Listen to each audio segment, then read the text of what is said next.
What's going on, everybody? What's happening? Hey, welcome to another edition of Mental Health Matters with Marty, and I am Marty Sellers, your mental health hygienist, and we are so glad. Listen, we're having an amazing day out here in Southern California. Hope that you all are doing well as well. Let me just make a little point of a caveat to throw this out there. Sorry about the headsets. I left my earbuds at home, and my executive producer in the back is giving me HELL because as a result of it, but we will have them next week anyway with that. So thank you, Daryl, for reminding me of that. But we are so glad that you're joining us for another edition of Mental Health Matters with Marty, as we have been on this journey for about a month now about letters to our brothers and 44 Black men and the encouragement that is going on. Listen, let me know that you are alive and that you are out there. Hey, Katie, what's going on? Glad to see that you're out there. Listen, tell all these brothers and everyone, jump on, and it's about to go down, y'all. We have been, if you're just now joining us, we have had a fabulous time this month of July in really talking to brothers from all walks of life, just encouraging them and letting them know the importance of positive speaking, the importance of having dialogues, the importance of really helping out our brothers along the way. So listen, like and share this video. Call your brother, call your uncle, call your husbands, your boyfriends, anyone, grandfathers, cousins, brothers, all of those, to let them know, hey, we're about to go have this amazing discussion with other brothers and everything like that, just to encourage us as we have been going through this political climate, reminding us that Black lives do matter. Listen, we want to remind you that we have to encourage and uplift each other. And that's what we have been trying to do on here with that. But before I bring out my co-host, Mr. Jason T. Mahoney, I want you to look at this real quick.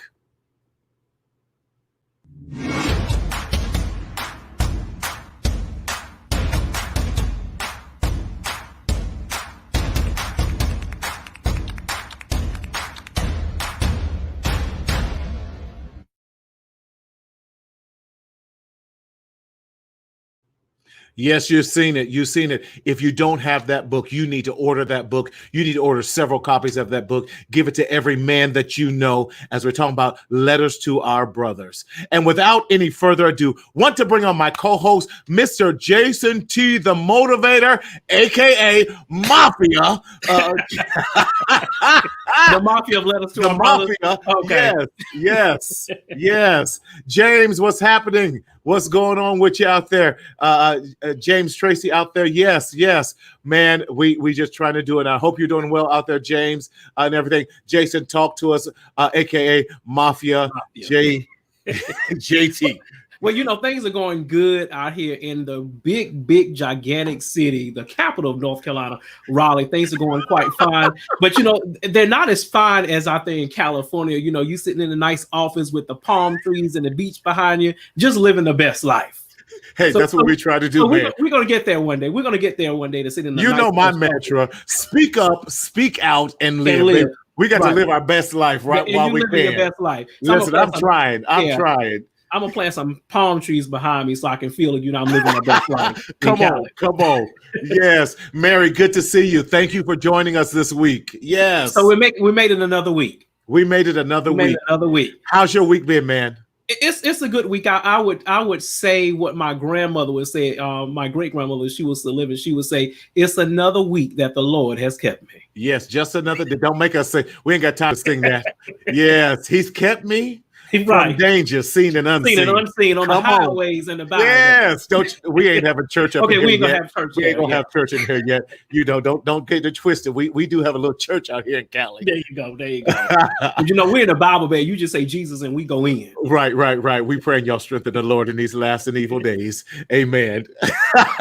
Jason, listen, real talk. Yes, for the listeners who may be joining us for the first time, share with us again your motivation behind this book, Letters to Our Brothers. And then I want to talk about the people you have invited on today to share with us. Absolutely, absolutely. The book Letters to Our Brothers was birthed from pain, concern, and things that that I wanted to achieve in life. I was at a point of making some life decisions that I had to make. And so during that particular time in my life, I traveled home to my home state, Sumter, South Carolina, and my mom was like, listen, you have been gone from this house for years. I need you to get your stuff out of our storage. Right, like, right. Okay, sure.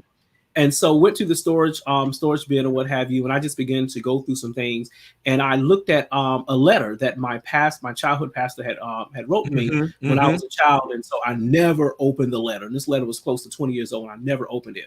And so I made a decision to open it. It was a real simple letter, but it was very powerful. It just pretty much gave me the words that I needed to make some decisions in my professional life as well as my personal life for me to move forward. And so it really was impactful. And from there, what was spoken to me is if a letter of that magnitude from another brother can make me change my thought patterns and things I want to accomplish, how good would it be for a group of Black men to write letters to inspire and encourage other Black men along this journey? And so I reached out to some brothers. Some of them answered the call, some did not answer the call. Wait. You reached out, or did you force it? Because they say I'm the mafia. We're going in week 5 of this, and so far, everyone is saying that they've been kind of voluntold or forced to do this. So I'm sure the 3 people today, they won't say that. Now, I'm not sure, I think the other people just got together. So I reached out to the brothers, and everybody volunteered to say, you know what? We're going to do this. Yes. And the 3 on the call today, so they can volunteer. But so we're going to ask them. Yeah, exactly. We're going to ask them. And so reached out to Rain Publishing Company. And Rain Publishing Company, Rachel Renee Greggs, she jumped on it and brought the vision to life. And so we're here as 44 Black men coming together, developed this bestseller. We released it in October. By the latter part of October, November, we were a bestseller. We were one of Walmart online doorbusts, Target. So it's really putting the book out there to really encourage Black men in such a time as this. This is what I would see as a guide for Black men. They continue to process through life and through the marginalizations that we're currently enduring today. That's the backstory behind the book. That's the backstory behind the book. Listen, if you have not picked up this book, this amazing book, you need to pick it up. Listen, let us know you're out there. Let us know your thoughts. Listen, let us know that you're caring. Let us know where you're from tonight as we continue with this amazing journey. So our first guest on, let's we can banter all day or night. Exactly. I want to see to make sure that you are not AKA Mafia out there in Raleigh and everything. I'm sure this good brother, he's going to come out and he's not going to say such a thing. I don't know. So far, everybody out there been saying that you kind of strong-armed them. We'll see if he was volunteer or not. Motivated them. Oh, you okay. I like the motivator. So I motivated them. Jason, the motivator. We first have Mr. Hutchinson, who is in education, and his story is always believe in you. Let's bring out without any further ado. Yes, sir. Yeah. What's going on, sir? How are you? I'm doing well. Good evening. Thank you all for having me this evening. Listen, thank you for joining us. We glad that you have. Now, before we even release you to even Jason talk about any questions, let the record show the official record on this. Of course, so far I got 4 weeks of folks saying that Mafia Jason kind of strong-armed them in this book with that. Why did you accept the call to sharing your story to this amazing book to other, not just Black men, but to other men as a whole? I just thought it was something that was needed. Just approached me and he called me after church one day. And Jason, as he said earlier, I was listening, he's very motivational. So he said, hey, doctor, I need you to participate in this with me. We're writing brothers. He said, I need it by this date. I know you're going to take care of me, doctor. So, and then he kind of walked off. So, he snuck it in there on me quick. He snuck it, right. I didn't have time to ask questions. I had to call him later on. I said, wait a minute, Jason, what do you need from me? Wait, I don't know, Jason. It's leaning to my side. So it was after church, after a great worship service, and I said, bruh, you did a great job on that sermon. It was really, really good. You get them when they're spiritually high. Absolutely. Listen, you got to watch Jason. Look, He he said kind of yes to the sneak it world. in. He does the rope a dope on you. Yes, I love the title of your particular letter that you are always believe in you. Tell us, why is that so important, and why did you want to necessarily get that message out to other men? Well, just based off of my background, I Mm-hmm. started off in mental health in 2006. Mm-hmm. I did that for many years until 2012. And then that's when I made my transition into a school counseling. And one Okay. thing that I noticed that was a common theme working with a lot of black and brown males was they didn't Right. believe in themselves. Yes. Different obstacles would discourage them easily. So I Mm-hmm. just wanted to try to be a voice to say, hey, look, you can do it. Stay the Mm-hmm. course. Don't be discouraged because you got overlooked once or twice. And I tried to tell them that story. Hey, I've gotten overlooked, and I know it can be Right. frustrating. I know it can be discouraging, but you have to believe in your level of intelligence. Know that you can go out and compete. You can, find that trade that you want. You can, Yes. go and apply for that job. You can have that career that you want. You just have to work Exactly. smarter and also harder. That's one message that I send to them as well. Work harder, stay the course, know that you can accomplish it, and always be prayerful about what you're doing. Excellent. So Hutchinson, when you talk about black and brown young boys and about Hmm. obstacles and those kind of things, and so when you talk Good. about being passed up and being passed by, and we know that African American males, because of the stereotype, because of things that people may say to us or treat Hmm. us, we may be often overlooked. And at that point, when you've been overlooked so many times, your mindset kind of shifts that I don't need to believe in myself. So, how much do you think it takes to dig deep to help individuals believe in themselves once they have been oppressed for so long for them not to believe? What does that process look like That's to good. help people believe in themselves? Good question. It's being consistent. Mm, Uh, that's one thing Mm. that I found. You have to stay consistent. You have to check on brothers. That's something that I try to do. I'm not gonna leave you out by yourself. If I need to check on you twice a week, if I need to check mhm. on you Right. once a week, once a month, to just be that ear to listen to, Okay. and to also encourage and push. Sometimes it takes a little bit of pushing, Mm-hmm. and just trying to let them know, look, you may get knocked down. Mhm. Understand, dust yourself off, and then let's figure out a plan. My thing Wow. is, let's come up with a plan of action. Let's not complain. Let's not stay in that moment. We need to come up with a plan of action as to how we're going to overcome and how we're going to accomplish it. So that's one of Yes. the things that I try to do Right. with my young men, and just staying in that constant communication with them. Mhm. When Mm-hmm. you see them doing a little bit better, that's not the time to pull back. That's the Right. time to stay Right. there, all the more, to show them, look, I'm with you when you're a little bit down. I'm here when you're starting to pick up, and I'm also going to be there with you once you accomplish that goal, to Right. celebrate with you and tell you It, how proud I am of you. Because right. that's a theme I also heard from a lot of young men. They Yeah. hadn't S- heard Mm. people tell them, proud of you as a brother. You're Mm-hmm. doing well. Yes. Yes. So as you were talking, and I know you talked earlier about being involved with mental health, and so Marty's currently in mental health and mental health therapist, and I was involved in mental health, and you were involved in mental health as well. And so when we think about mental health in the Black community, Yes. and so Especially you with have, men. especially Hmm. with men, and Yeah. so you're working with Hmm. a young Black male that already has levels of stereotypes and all those things, Mm-hmm. and then you add mental health on top of that, and then you add layers of childhood trauma and all those things. So you have so many Yes. layers that are oppressing that young person to living and being their true potential. What is the best thing that we can do as Black men to That's good. encourage our young people, as well as the parents of those young people, that it's okay to engage in therapy? Come Hmm. on. Well, and that's a good point, because as a counselor, that's one of the things that I encourage, sometimes based on the situations, you know, because in the Black community, you know how we do, what happens in Hmm. this house stays in this house, don't tell anybody, and then you Mm-hmm. feel ashamed if Exactly. you're struggling with something. So just being there to be that ear for them again, and to listen to some of the Right. struggles, and not always being so quick to give advice. Because what I Yes. find so many times with our young men is sometimes, they feel like, man, nobody else is listening to me. And then when I come to my own brothers and sisters, they're not listening to me either.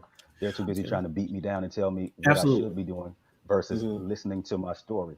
So one thing that I Wow. try to push through is, hey, Yes. I want you to be the narrator of your story. I'm just here to Uh-huh. help Mm. be a guide.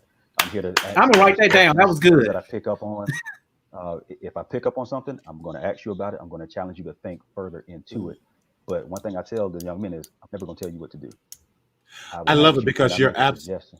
yes, you're absolutely right. Because we're always so, and I'm just a little older in that. And watch your mouth, watch your mouth, watch. Don't let the gray fool you.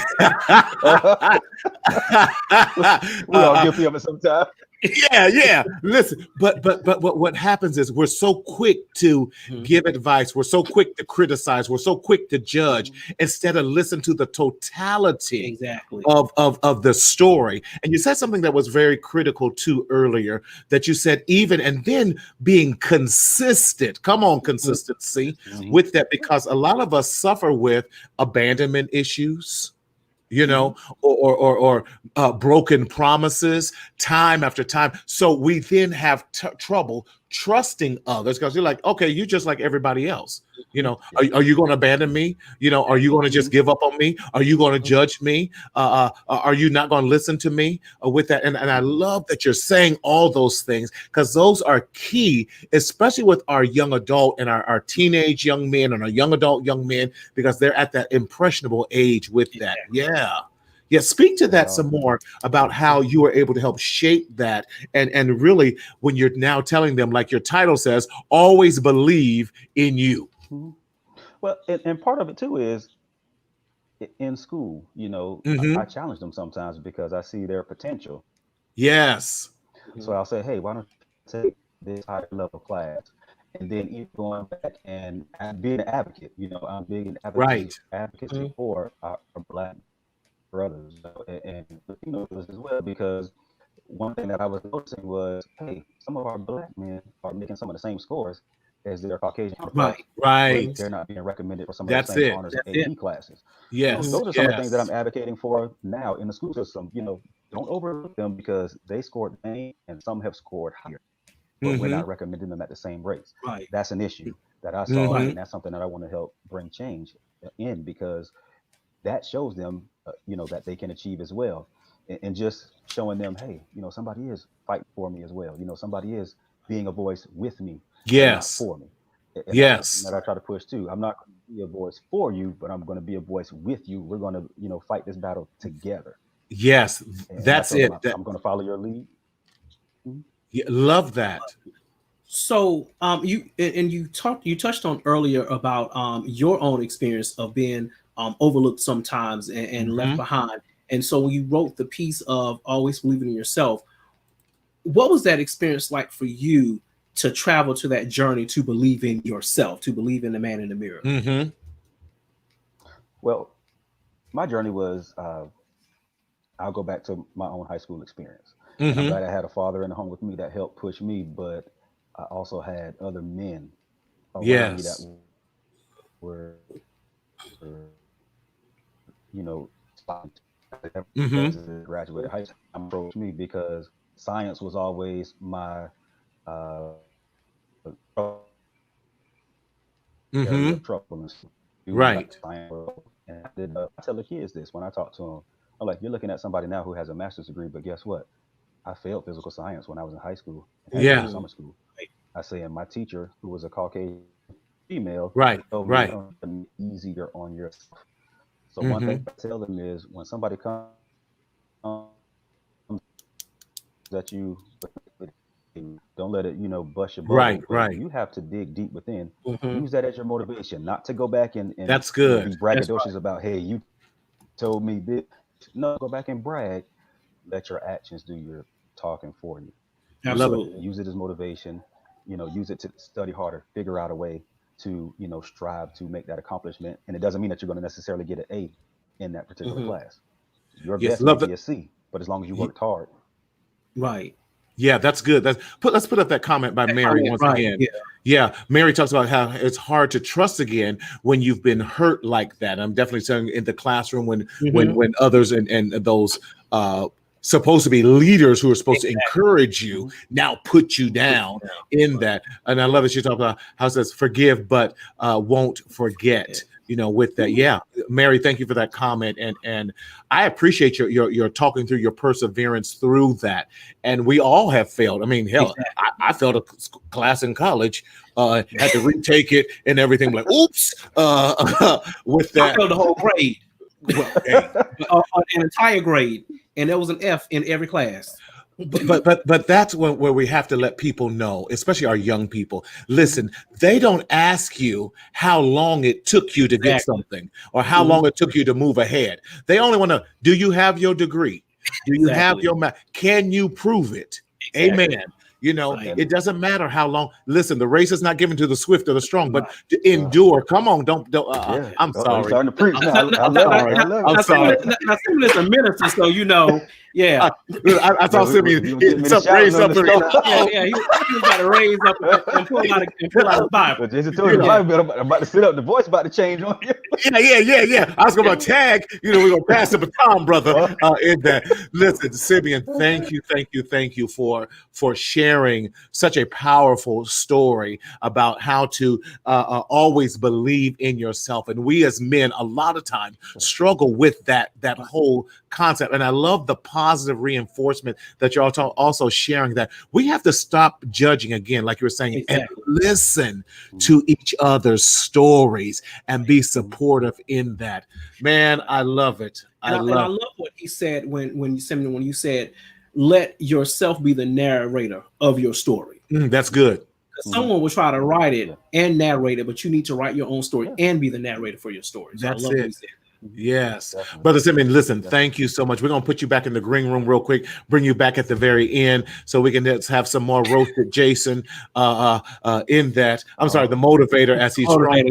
The motivator in that as he does that, what he calls motivation. I still say it's mafia style in what he does. Listen, thank you so much for sharing your story and sharing. Listen, don't give up on yourself, but always learn how to believe in yourself, man. Thank you so much, Simeon. Appreciate you, my brother. Definitely. Listen, okay.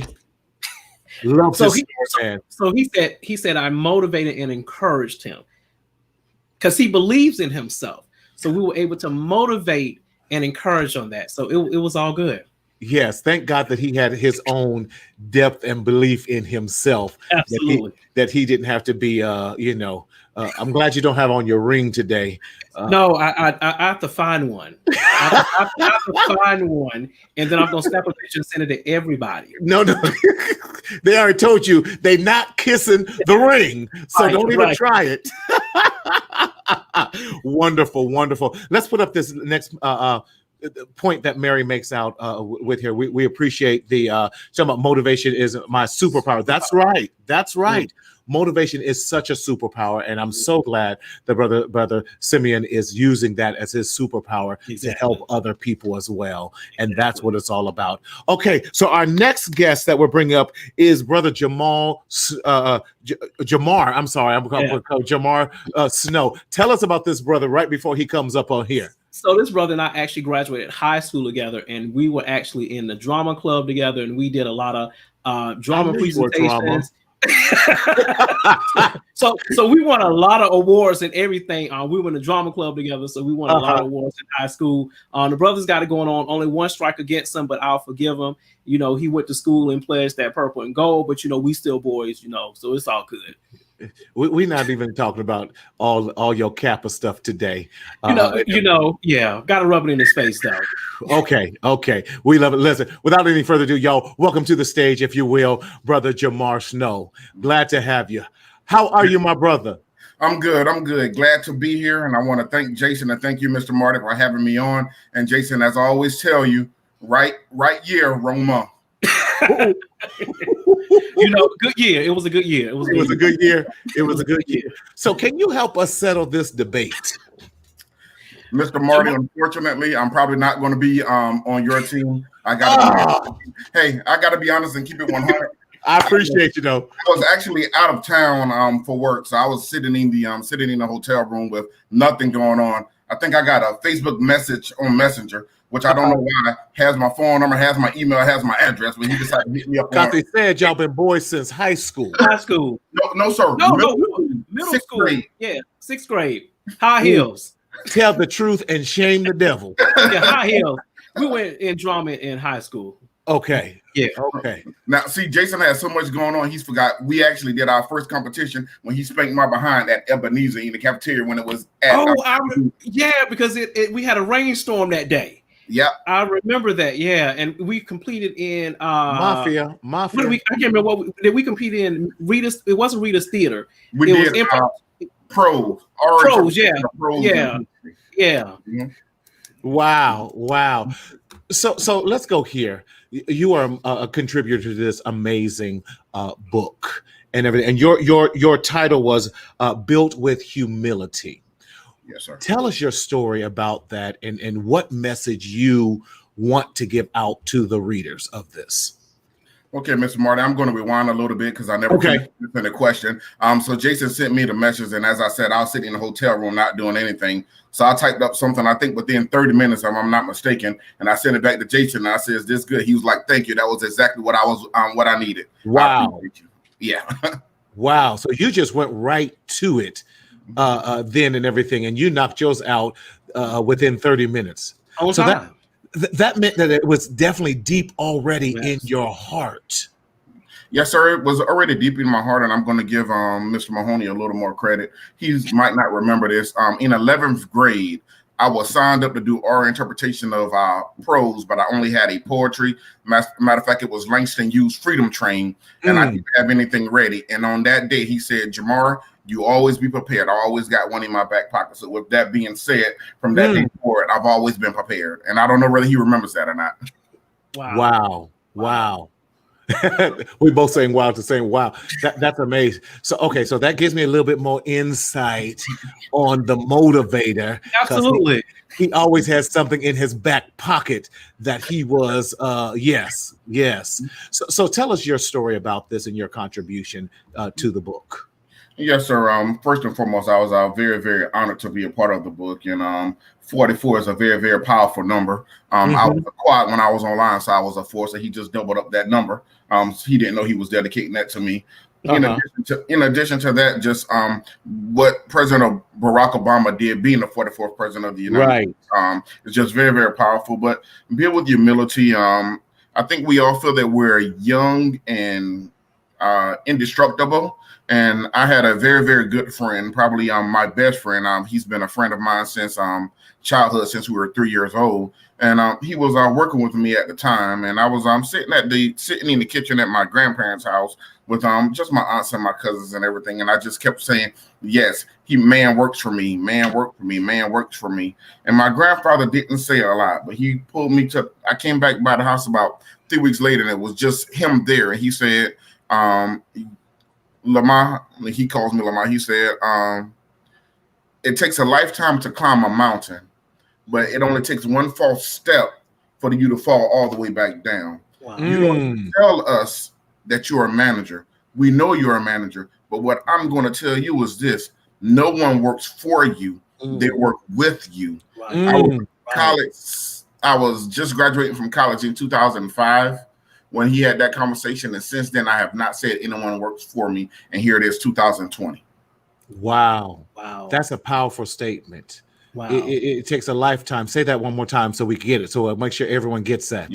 Yes, sir. It can take a lifetime to climb that mountain and get to the top, but you can get right to the top, and you get ready to get to the tippy top, and one step, one slip of the foot, you're going to fall all the way back down, and you don't have 2 lives to make that journey again. Yeah. That's a powerful statement. Wow. Yes, and I can tell that you definitely govern your life behind that principle. Yes, sir. Yes. And so, Jamar, when you think about humility, because reading your story, you quoted Dr. Martin Luther King Jr. as well as Jesse Jackson and a lot of the things that they shared. And the thing what I liked what you talked about in your story was just how Dr. Martin Luther King Jr. talked about, if you can't be this, then you can be this. If you can't be this, then you can be this. So he pretty much always opened the door to say you can be something. But why do you think it is so hard for us as Black men sometimes to demonstrate that humility, because humility is like a vulnerable state. And as Black men, we don't like to be vulnerable because we were taught we can't be vulnerable. So why do you think it's so hard for us as Black men to embrace humility? In my personal opinion, to quote Olivia Pope from Scandal,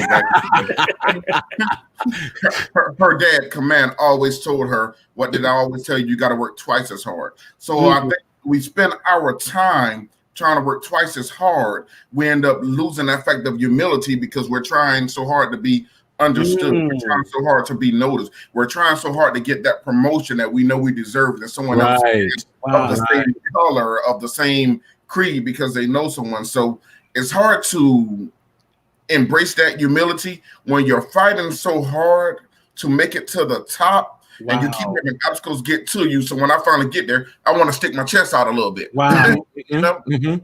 Well, because all the work that it took to get there, and often so we have to, I say this, encourage ourselves and pat ourselves on the back with that as well. Wow.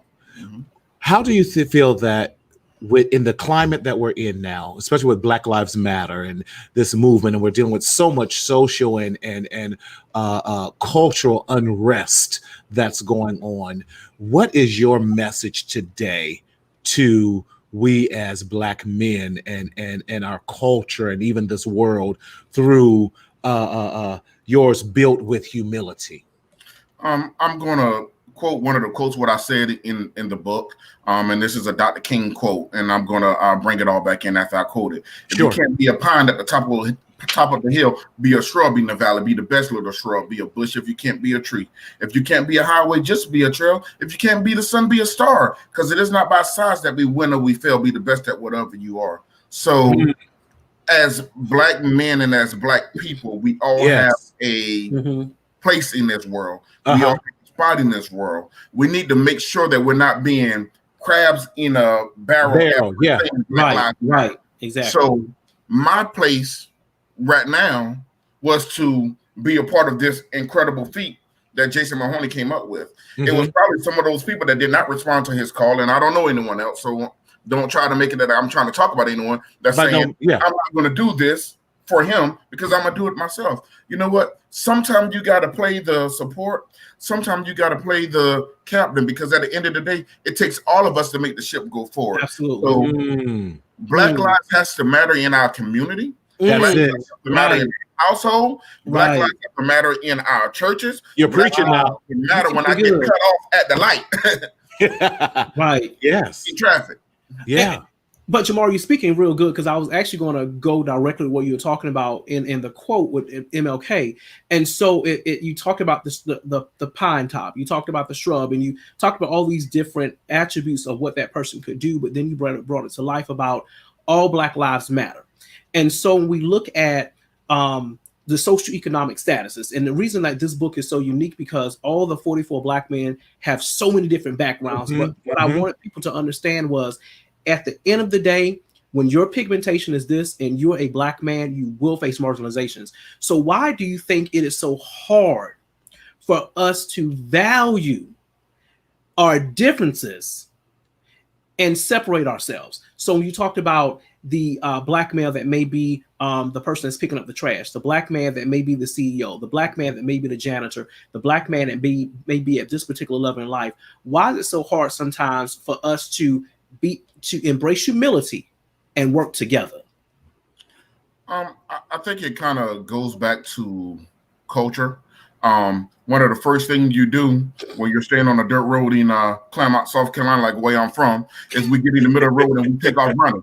And if I win a race, I'm going to be the one bragging. Same thing with football. Same thing with basketball. Same thing with, I remember being in elementary school, and I knew who were the top two people in the class of the grades, and I was competing with them. So your mindset is of such a competition, and I don't know where it gets ingrained in us, but when your mindset is in competition mode, the majority of the time, you're going to forever be in competition mode. So what that means is, when you see that person picking up the trash, rather than getting out because I don't have anything to do and helping them pick up the trash, I'm going to, as Jason said, marginalize them and say, hey, I'm here and I'm there. And that's where building with humility comes, because at the end of the day, not only did Jesus wipe all of the 13 disciples wash their feet, they turned around after they all washed his feet. He turned around and washed their feet as well. That's humility. That's, I am the Son of God. However, I am still not going to put myself above you. We are the same. We are one. Right. And that's where we lose it at, because we get so caught up in trying to win the race, trying to be the best, that sometimes we forget that if you don't have anyone to run with you, it would have never been a race to start with. That's good. Wow. That's good. That's good. Listen, thank you for sharing what you've written and even your passion in that today. That's a good place to be, with definitely reminding us, built on humility as we move forward with that. Jamar, thank you so much with that, and thank you for joining us today. We're going to bring you back at the end of this as well, and as we have our wrap-up dialogue with that. But thank you, my brother. I appreciate you so much. Thank you, Jamar. Oh. Thank you guys for having me, and hopefully I'll get invited again. I know it was only through July, but if you do it for August, I'm here. Hey, it's all good. Absolutely. We got you. We got you. Thank you so much. Thanks, Jamar. Listen, that was good. That humility. was so good. Yeah, humility. Humility. Yeah. Humility. It's kind of like if I'm the CEO of this company, and you have the person who is cleaning up the office. Do I, and I've seen this happen, do I just throw the trash in the trash can when a person comes in my office and don't even acknowledge them for the trash? Or can I say, you know what, let me help you with that? Yeah, I love it, because I think what he pointed out definitely too is that whatever state we're at in life, be your best. Exactly. Do your best. Show your best with that, because that's how you move forward. Exactly. And I love that if we're a shrub, like Dr. King said, be the best shrub. Wherever you're at, be the best that you can, because that's how you're going to move forward. Exactly. Wow. Loved it. And value. Yes. Value all. Yes, that's good. That's good. Okay, let's bring on the third and final guest for today, which is Mr. Frederick James, and definitely his is Your Real Image. Tell us something about Mr. James here. So Frederick is just good people. We met years ago. There was a Halloween party, and so everybody else had like cool costumes. He had on a cool costume too, but he had on Batman. But he didn't have on a Batman. He was just Batman. So for the whole party, we called him Batman. But I had the opportunity to just sit and talk with this brother, and I was like, wow, this brother is a deep thinker, smart, just a go-getter. And so he just painted pictures with words. Powerful brother. So I just call him Batman. Batman, huh? So without any further ado, let's bring on Frederick Batman James. Listen, Brother Frederick, how are you, my brother? Okay, sorry, we can't hear you. Hey, I'm sorry. I muted my mic earlier. I'm sorry. How are you all doing? Doing well. Doing well. How about yourself? I'm doing well. Well. The question of the day. Jason T. I've heard definitely the motivator, but also heard the mafia. Yeah, he was a strong motivator, and he stayed on schedule. And we did not stay on schedule, but it still worked out exactly like it was supposed to. That's amazing. That's amazing with that. I love your title of that, Your Real Image. That's such a strong statement, because oftentimes we, as even black men, black folk, we learn how to put on the different masks. We know how to portray different image. And I love that. Batman, I do superhero therapy. Don't tell anyone. And I do have two favorite superheroes with it: Batman and Iron Man. Now, don't do any psychological background on that, because everyone says they didn't have any superpowers; they were just filthy rich. That's a whole nother discussion with that. But as we're talking about our image, why was that such an important, and I think it's definitely relevant, message for you to get out about your real image? The thing that kind of stays very present and in my face is the image that we hold of ourselves and how we think of ourselves. The Bible says that as he thinks in his heart, so is he. There's a principle or a practice that I study, metaphysics, which we all actually practice metaphysics because we have an energy and a vibration, and that determines what comes to us and what goes away from us. Right. Whether we're poor or rich. I was told by one brother that you have to be a rich person to practice metaphysics. And I was like, no, because negative stinking thinking gets negative stinking things. Stinking thinking. Come on. I was studying the story of Adam and Eve when they were talking in the garden, and there was something that I think we kind of skip over when he told Eve that the serpent would bruise her heel, bruise her seed's heel, meaning that the people coming after her, that this negative principle would be trying to bruise their heel. And I kept asking, what significance is this really? And then I was given this mental picture of how we actually bring ourselves forward to the world, how we present ourselves. We have a mental image of who we are, and we bring whoever that person is. It could be trying to be like Mike. It could be trying to be like Jason. Whoever that person is that we believe that we are and that we image ourselves as. That's what we try to bring forward. So what I realized was that as with African Americans and just Black people in general, when you look at the media and how the world portrays us, we complained for a while that a lot of the movies were all gangster movies and all these types of things.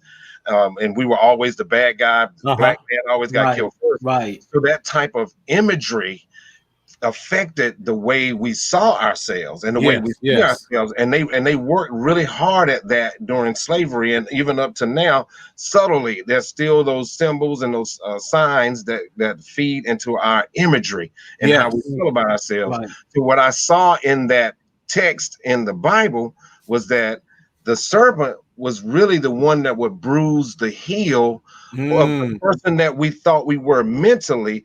And when we walk with a mental limp, we come out with a physical limp. Wow.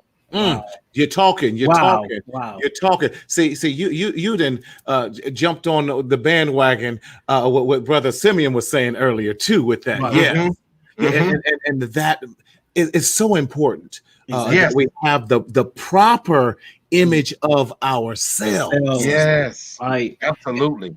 And so when we talk about the image of ourselves, I always use the concept of the auction block. And so when we were brought, of course, over here, and we were placed on the auction block, they didn't want us for our mind, but they wanted us for the image and how what could we bring to the land. And so then fast forward, when you even look at sports and all those things, do they really want the mind, or do they really want the image and how well you can play and all those things, that particular nature? So I present the question. Were you about to say something, Frederick? Yeah, I sit in my office. Right across from my desk is a sign. It's a big poster called the Black Miracles. If we took Black inventions out of this economy, out of this world, we would not make it 24 hours. Right. Wow. Unless we all just turn back to what they considered savages, because there'd be no lights, there'd be no cell phones, there'd be no televisions, there'd be no stoplight, there'd be no commerce. I mean, if they might have they may have thought they were bringing us here for the physical labor, but our mental prowess and our mental push here, and the things that we've brought intellectually, the intellectual property that we brought to this world would not even exist as it does. That's good. So how do we get young people, as well as some older adults, male adults, how do we get them to understand and see their real image? As you talked about, we're educators, we're all of these things, but yet we sometimes will settle for less. So how do we help individuals get to that understanding of who they really are, who their image is? How do we help people get there? To stop the stinking thinking. Stop the stinking thinking. Exactly. How do we get our men to stop the stinking thinking so they can know their image? One of the things would be is to go back in our history and talk about the societies that we built. I don't like to dwell back there too long because some of our younger brothers get so hung up. They want to have so much homage to the past that they forget about they have a present and a future. So I want us to see the things that we were able to accomplish as people, and and maybe even some of the stories of what things that they went through. That's great. Those testimonies are great. But then we need to what I see is we need to reinterpret the Bible for ourselves. We were given the slave Bible, which talked about how we were to, they slap you on one side, turn this side, and then, serve and obey your master. And that whole thing about serving, so many people, I mean, there's a noble thing in being a servant, but Jesus had a session with his disciples where he said, I have called you servant, but now I call you friends. And black people have been bent over backwards trying to serve God when God is saying, no, y'all are my friends. Y'all are the original people. I need you to stand up and be who you are. Right. And not just friends, but sons and daughters with that, which gives you a whole different. So your image, come on and talk to us about deep image. right there. That's deep. Yeah. Image. That image from being a son or a daughter. I used to ask the question, if Oprah Winfrey was your best friend, do you ever think that you would go wanting? No.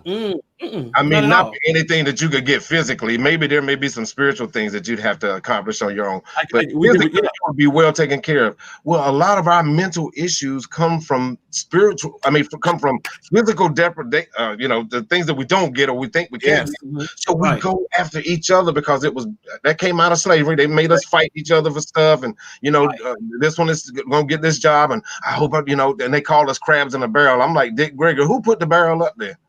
Right. Where did the barrel come from? Right. So, that's so good. As we don't have to be in competition with each other. Right. Because at the end of the day, it's all of our success together. Yes. And together we can build more and build a stronger thing. That's why I say it's so important that we learn how to recycle our own dollars within our own communities and build wealth within ourselves with that, because the Jewish community does it all the time. We'll still support those businesses that do us wrong. Be like, well, we like the brand. Exactly. I'm sorry, I'm getting off topic. Go ahead.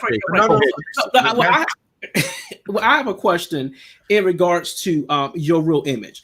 And so in today's society, and even, historically, the image of the Black man has been labeled so many different ways, from, hypermasculinity, body structure, intellect, and all that stuff.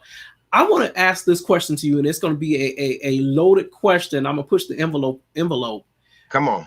We often hear people say, we're going to do a workshop on being a man. We're going to do a workshop on what does it mean to be a man and all those things. But I want to ask the question to you. What does it mean, or what is the real image of the Black man? To be your real self. That's it. We live in if you look in the Bible, they call God he all the way through it, but then he created a woman in his image too. And I was like, well, where did she come from?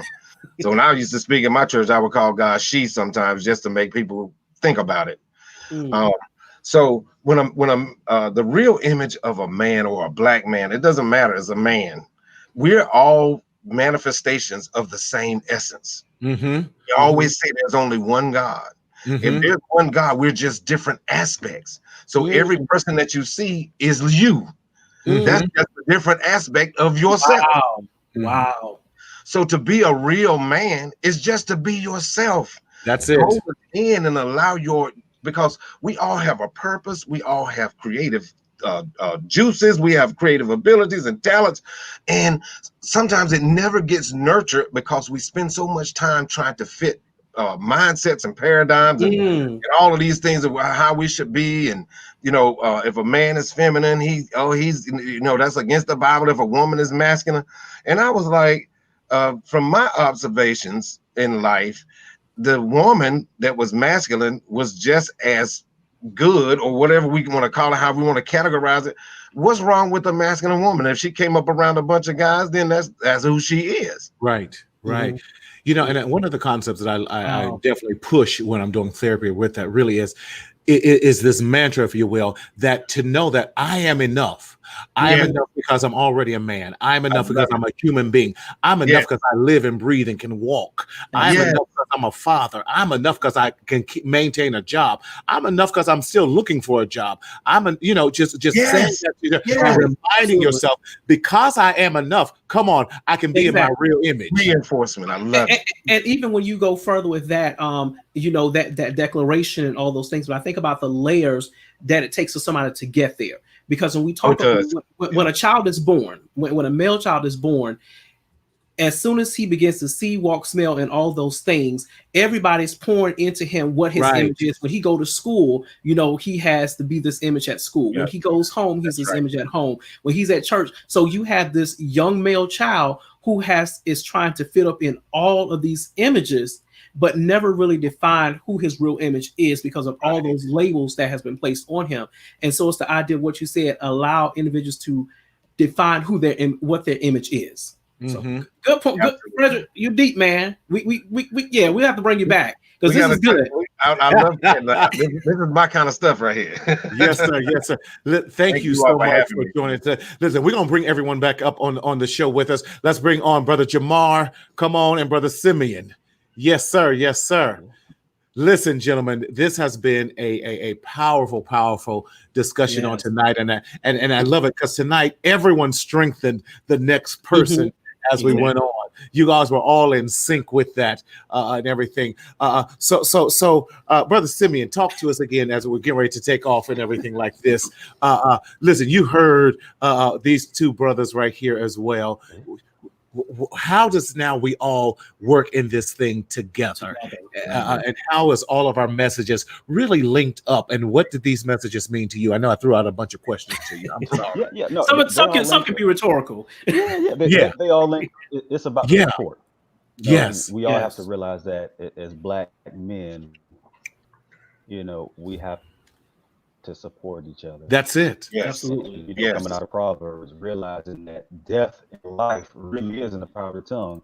It could be death to someone's dreams. It could be a death to someone's hopes. It could be a death to someone's vision if we come with that negativity. Right. So we can also speak life if we, encourage them, if we push them along the way, if we give them tips. That's it. When they ask for them. And again, not trying to narrate their life for them. Be in that support system with them to say, hey, let's do this together. Let's show the world that Black brothers know how to come together. Black brothers know how to support each other. Black brothers are not always trying to, beat each other up, be in competition with each other. We're not always trying to, throw one under the bus so that we can move ahead. That's not how brothers operate. And something like my dad said, sometimes being a man means you have to stand alone. Meaning sometimes you can't go with the status quo. Sometimes you have to say, no, that's not for me. Let me surround myself with other brothers that are going to speak life to me. And that's one of the things I wrote in my section of the book. Surround yourself with positivity. Don't stay around folks that are trying to drag you down. Right. Don't be the smartest person in the room. If you're the smartest person in the room, it's a problem. Surround yourself with people that are more knowledgeable, because that's how you build yourself up. Wow. That's words of wisdom. That's words of wisdom, Brother Jamar. Come on, same question there. What? I see your mind going. You're getting your points together. Get your 3 points. Every good your 3 points. Wrap it up. Got 3 points.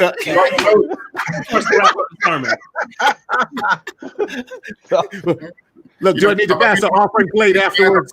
Picturize somebody. Oh yeah, I came up. Love it. Go ahead, talk to us, Brother Jamar. Just echoing with what everyone is saying. We have to go back to what the Southern Christian Leadership Society, the Southern Christian Leadership Council did along with the NAACP. They worked together. No one was trying to one-up each other. We have to get to the point as Black men where we work together. When we go to protest, the protest is the beginning. The vote is the next, but none of that matters unless we stick together. So togetherness is what we need. Togetherness is how we're going to move forward, because at the end of the day, Malcolm X and Dr. King used to talk about it, and Malcolm X said it more than Dr. King. And we're going to have issues. We got to have those issues in the closet. but when we come out in public, we got to create a united front. So I learn and grow from everyone that's around me, because you can grow from seeing negativity. Sometimes the best growth comes from negativity. Yes, it does. Because you want to do it differently. But learn how to take something from everyone. Learn how to give something for everyone. And when we have issues, be able to have those issues in the closet, because at the end of the day, we're only as strong as our weakest link. And what's make that strong is when all those links come together.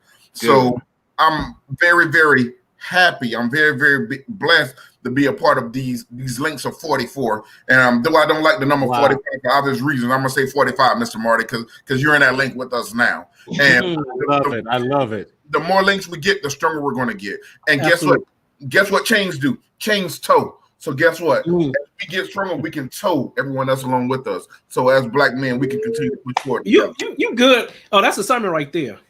Yeah. But did you hear him? And yes, sir.